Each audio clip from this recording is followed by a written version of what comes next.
Everyone, my name is John Roussos, and this is the Here's My Thing podcast.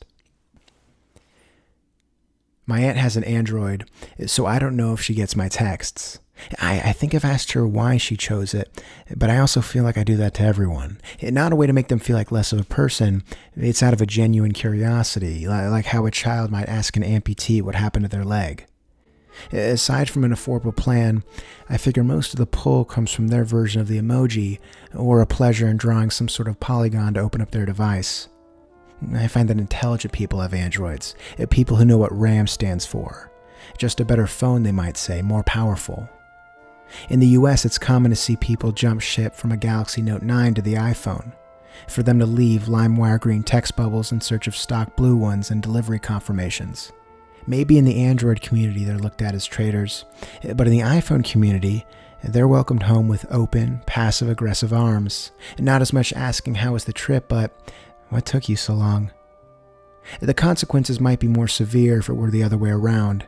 In college, one of my housemates said that he wouldn't talk to me had I changed the color of our group chat messages and switching from the iPhone family. I laughed because that's hilarious, surely he was kidding, but he didn't even shift to an awkward smile, and just maintained a stone-cold expression that read, "Don't disappoint me." We were talking a couple months ago, my aunt and I, and as with most conversations during this pandemic, how we've been spending our time comes up. Including myself, it seems everyone is picking the same words from a small word bank when talking about their day. Bored, Hulu, Zoom, all commonalities. And my aunt asked me if I was reading, to which I told her I've been making my third run through David Sedaris' Calypso. Kindly, she offered to send me some more of his work from her collection.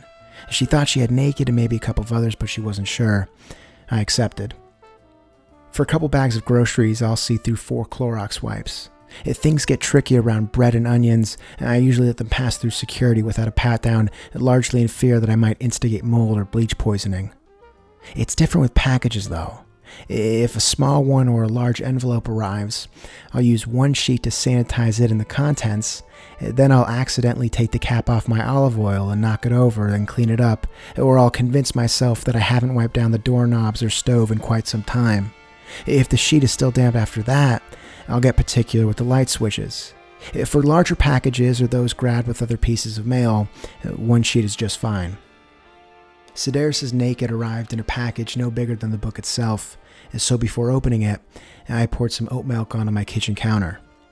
Over the next few days, I got through most of it when a larger box arrived. It's sizable, so no need for a spill. I kept what was left of the oat milk in the fridge and sanitized down a visual representation of Sedaris' diaries, and then the big book of the Continental OP.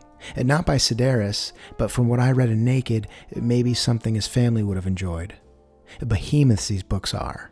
At my reading pace, they'll keep me occupied through 2021. The package didn't have my aunt's address, but some LLC in Ohio. Had there not been a Sedaris work in it, I'd ask questions, but maybe my aunt cut the middleman and had the books right to my door.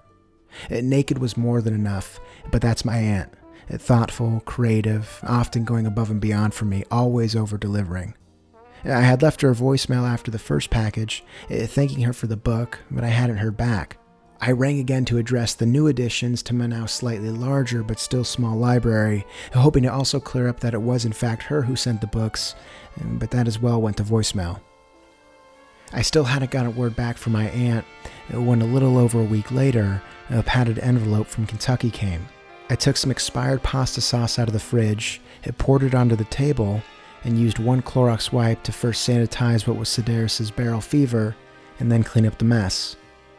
She is busy, but this was a few weeks, and I had a thank you that I hoped wasn't floating unacknowledged out in ether. I wondered if these last packages could have been from someone else. Had another family member gotten word that my attention span held longer than most at the pen of a Greek author? The mystery was fun, though, for a bit. After Barrel Fever, a collection of poems and short stories from the Hollywood blacklisted Dorothy Parker came in.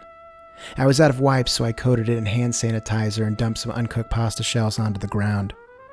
I started drifting from the probable and started to entertain the unlikely, but apparently just as likely scenarios in my paranoid mind. Is someone trying to send me a message? My inner monologue running, thinking that, well, these books are used. weathered, and with writing in them, and in pencil. My aunt doesn't use pencil. How the fuck did they get my address? Oh, and they have stains too. Is that blood? Everyone, my name is John Roussos, and this has been another installment of the Here's My Thing podcast. Thank you for rocking with me. Until next time.